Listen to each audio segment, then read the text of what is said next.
Morning or afternoon, everyone, whatever time you get this, and welcome back to YTCSC, YouTube's Celtic Supporters Club. My name is Mark Campbell, and I am your host. Going to go through just a couple of bits, just kind of updates on what's been happening this week, and we can catch up on a wee interview with Tounekti and what's happening with Balikwisha. Before we get into it, if you have not subscribed, please click subscribe. We are now at 1,469, so we're motoring on. Every subscription is very welcome, and thank you to all of our new subscribers. And also, before we get into it, we are still doing this free giveaway. We give away something free in the channel every month, just to our subscribers. So it's a little era top. I'm wearing it now. We've got a size 5 to 6 and a size 9 to 10.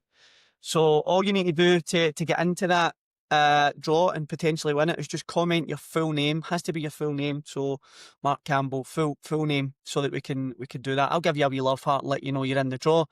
Potentially do that draw next week and let everybody know what is going on. Okay, so without further ado, let's get into the video.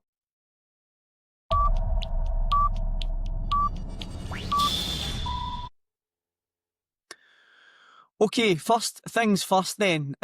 We had the Tounekti interview, which I thought the young guy handled himself pretty well. He was asked a lot of questions. I felt he came across really, really well and ticked all the boxes and everything he was saying, talking about how he is an attacking player and he would rather take players on and he doesn't want to pass the ball backwards and just all the right things. And from what we've seen in that first game, and that horrible pitch, I think he's going to be an absolute diamond. I know we paid over the odds, but potentially a £5 million player in there from what we've seen, and he could be a real good find. And it just shows what can happen if you go and spend money on a decent player, Celtic.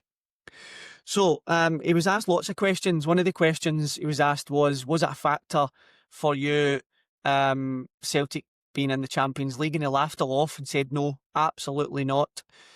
He would have came to Celtic whether in the Champions League or not, which he actually did. Said he actually watched us in the Champions League and it was a tough game.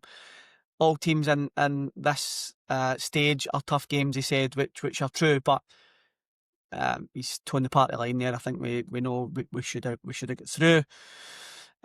He said that when Celtic came in for him, there was only one club that he ever wanted to go to, and he pushed for this move, which is nice to hear. What I didn't like from the media was they tried to pigeonhole him into saying that Celtic were a stepping stone. Now, we all know Celtic are usually a stepping stone. We're a massive club worldwide. Our league just doesn't cut it for some of these players. They want to come to Celtic for 2, 3, 4 years and get that move to the Premiership or whatever it is. I just don't think it's fair to ask the guy in an interview, basically, have you got one eye on moving to the Premiership? But he managed to navigate that pretty well, and said that he wasn't, and he wanted to play with Celtic for a number of years. That's great news, but we know 3, 4 years down the line that he will be looking for a move, just like Maida. It's part and parcel of coming to Celtic in this day and age. He looks a good player, but and he looked as if he handled himself very well for English not being his first language. But I was just a wee bit peed off with the media for trying to force that out of him. And also, did you come to Celtic only for the Champions League? Well, clearly not, you clowns, because he came after the Champions League disaster for Celtic.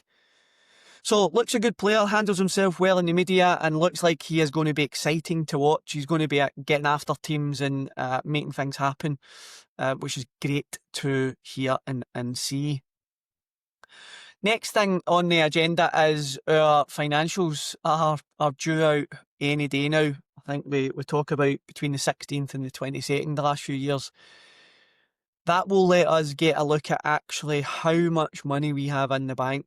I think this will be delayed. I think Celtic, just like Brendan Rodgers' interview, Celtic will be worried about the reaction that they're going to get from the amount of money they've got in the bank and the porcupines they are telling on from their statement.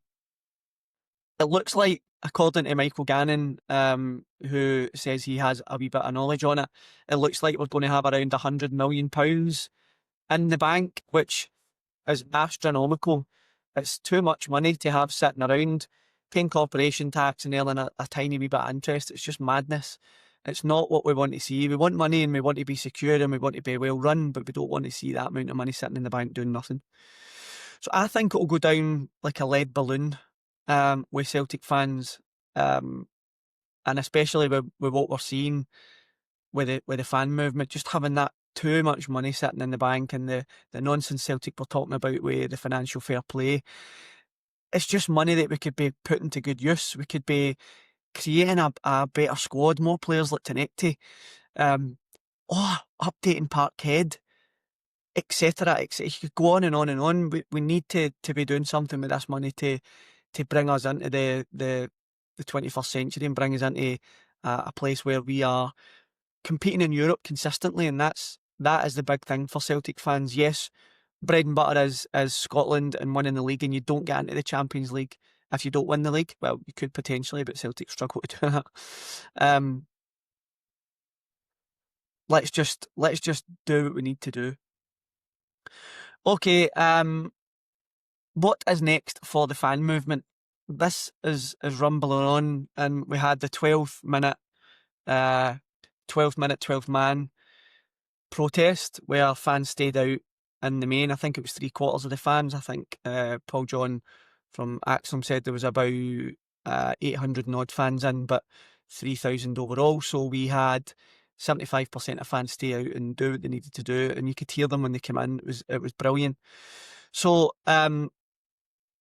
what's next? What can they do next? I am not a fan of boycotting games. I'm just not.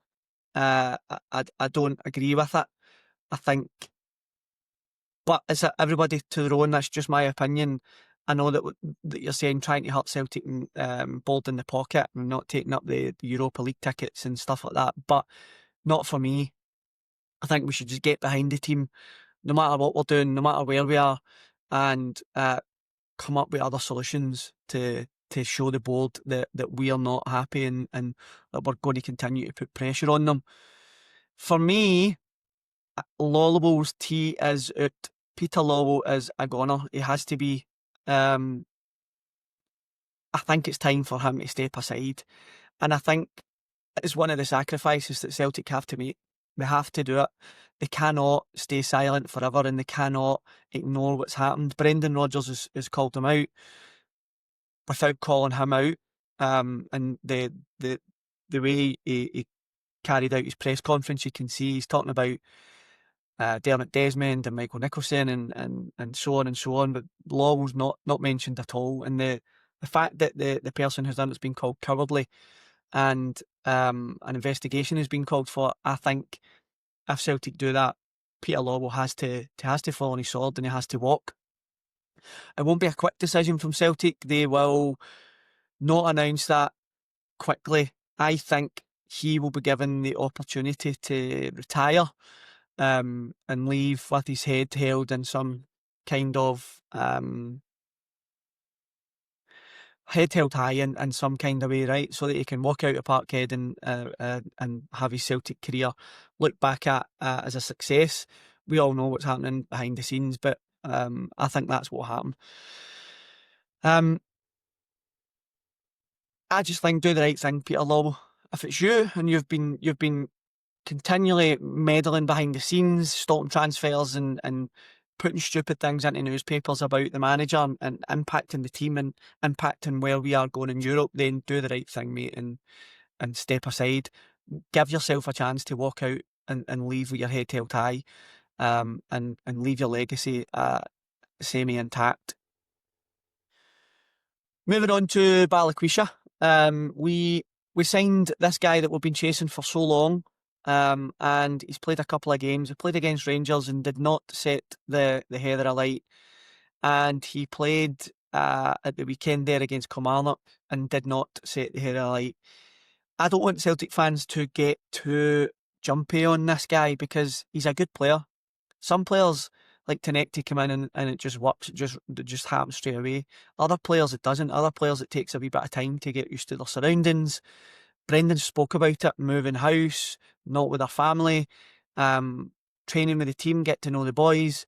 Plus he's getting played out of position. I know he played in the left wing against Rangers, but you cannot judge him in that game. But he's played out in the right against Kilmarnock. I know most of the stuff was really negative and he was playing it back. Maybe he just needs a wee bit of time.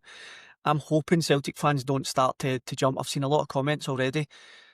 Don't jump off the deep end with him. Let him settle in. Give him time to get used to the football club with the style of play, and just let the boy do his thing because he's definitely a player. You've seen it. You've seen in the YouTube reels that he's got something in him. Let's just welcome him in, help him get up to speed without the pressure of the fans on his back. So I'm hoping Celtic fans do that and let the guy settle in and prove to us that he's going to be an absolute superstar.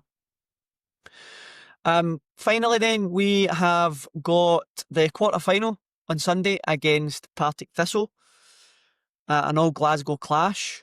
So really this should be a formality for Celtic, but with this team right now, you never know. You never know what you're going to get. It's like that box of chocolates thing, you know, with Forrest Gump. Just don't know what you're going to get. It's a wee lucky bag for the van back in the day, and I don't know if many people will remember that. Used to go with our ginger bottles to the van and get a 10p lucky bag. Never know what you got. The different sweeties. That's kind of the Celtic team right now. Something interesting to note about that is there is no VAR. Partick Thistle being in the championship, VAR won't be involved. So it's going to be a game back to the old days, while relying on the linesman to be right. I think Celtic just need to put their foot down and go and score as many goals as possible and take any ambiguity. Can't you say the word ambiguity? There we go. Ambiguity out of it.